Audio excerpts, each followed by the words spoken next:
like an act of philanthropy or like, a gift. Right. And then a family in Georgia was so touched by my campaign that they're now supplying $1,000 a month to a family in South Carolina in honor of Martin Luther King, who was for basic income.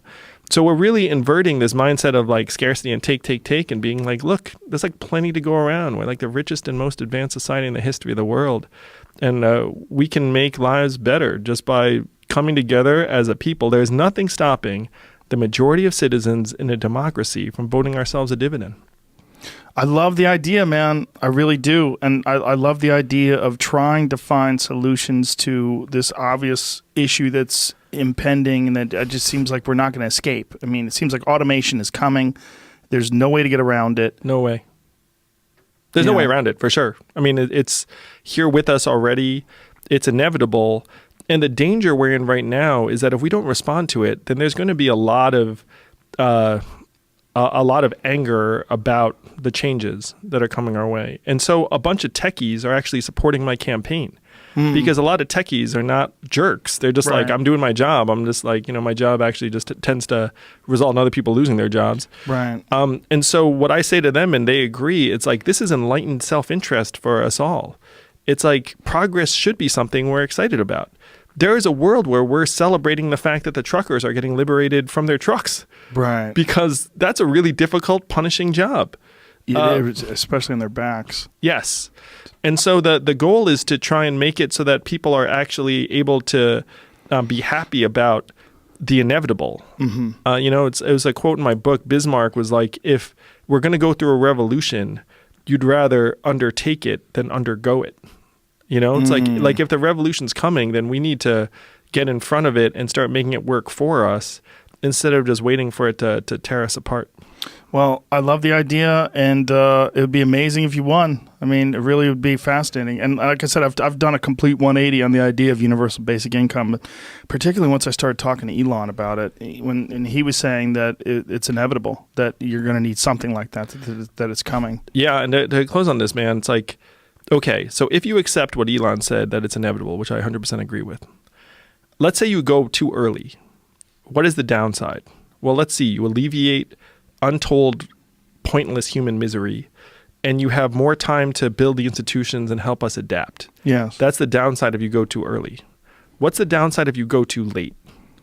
The downside if you go too late is literal disintegration and catastrophe, because it's not like society will magically reorder itself. If you're like, okay, guys, we're a little bit late to this, but like now we're going to start, like putting checks into people's hands. Yeah. Like, so the incentives to go early are like pretty much all the incentives. It's like going too late is literally society ending. So if you accept what Elon says, which I agree with, that look, this is inevitable, then there's no point in trying to like time it. Right. You know what I mean? Now, particularly if you accept the fact that all of the signs you would expect if we were displacing labor are already there. Men leaving the workforce, like drug overdoses, video games, like it's all right there in front of us if you just like take the rock and like flip it over. Yeah. And the thing I'm going to say, a friend of mine, Andy Stern, said is that our government is terrible at most things, but it is excellent at sending large numbers of checks to large numbers of people. Promptly and reliably. Yeah. We have to lean into one of the only core competencies our government has that we can trust, and then it will let us make our own decisions. Like, this is very much about human empowerment, and the alternative is too terrible to contemplate. Last question, because I guess no discussion of presidential policy and the possibility of someone like you running this country is how do you feel about international relations and the obvious issues of dealing with other countries and what's going on with China and Russia and the interference of our democracy and all the different various issues that we've experienced particularly over the last couple of years with Russia? Yeah, sure. So about Russia, and you and I were talking about this before we went on air. When I'm president, I will say, look, Russia, I get it. We have tampered with other people's elections for years and decades. Right. Like we, America, have done that. You've done it to us for the last number of years. It is going to stop right now. And if we have any credible evidence that you are tampering with our information in our democracy, we will take that as an act of hostility and aggression, and we will retaliate in some way that will make your life very, very painful and inconvenient. And the people of the United States will support me on this. And so here is your drop dead date. Like, turn off the bots. And if we find that your bots are still going after this date, I will just bring the evidence to the American people, and then we will act, and you will not like it one bit. Now, I'm thinking 80, 90% of Americans would get behind that and be like, how are we just like looking at it being like, what are we going to do? What are we going to do?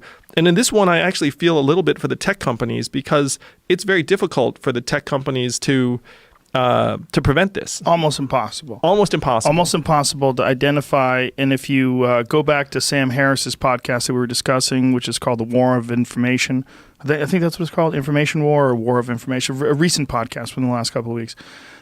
They detail how there's essentially just giant groups of people that work for the Russian government that pretend to be people that are involved in Black Lives Matter, pretend to be people that are involved in Texas culture, Southern culture, and they're just sowing seeds of argument and dissent. And they are laughing their asses off. Laughing their asses off and making funny memes.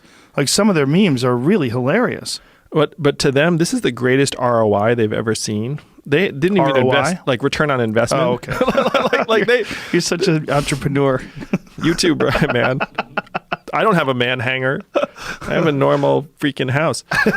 So, like, they invested not even that much money. Mm-hmm. Like, but they found like this underbelly they can just freaking slice into. Mm-hmm. And so they've spent, best estimates, like low tens of millions of dollars, and it's caused us how much damage, how much harm? A real impact. You couldn't even put a dollar figure on it. So you have to just say, like, look, I get the tech companies are going to try, but they're not going to be able to pull it off. So just like go on and just say to like the world and say, hey, this is to Russia, but anyone else, same thing. Like, if you tamper with our democracy, we're going to come down on you like a ton of bricks. And if we're not quite sure, we're still going to come down on you like a ton of bricks. Like, I don't need like 100% certainty on this. I need like, like a legal standard. I need like 80, 85%. And the American people would be like, about time, because, if we can't trust ourselves or each other or what we're seeing, and this is before deep fakes and the rest of it starts hitting. Like, if you're actually going to believe in democracy, then you have to start protecting our information as fast as possible. And you also, in my mind, have to start, and this is a local issue, but I'm in New Hampshire and Iowa talking about this stuff. Their local newspapers are all dying. It's like thousands of local papers just winking out of existence because they used to rely on classified ads. There are no classified ads anymore. It's all Craigslist. And so they all die. And if you believe in democracy, how the heck can anyone vote on anything if they have no idea what's going on? Right.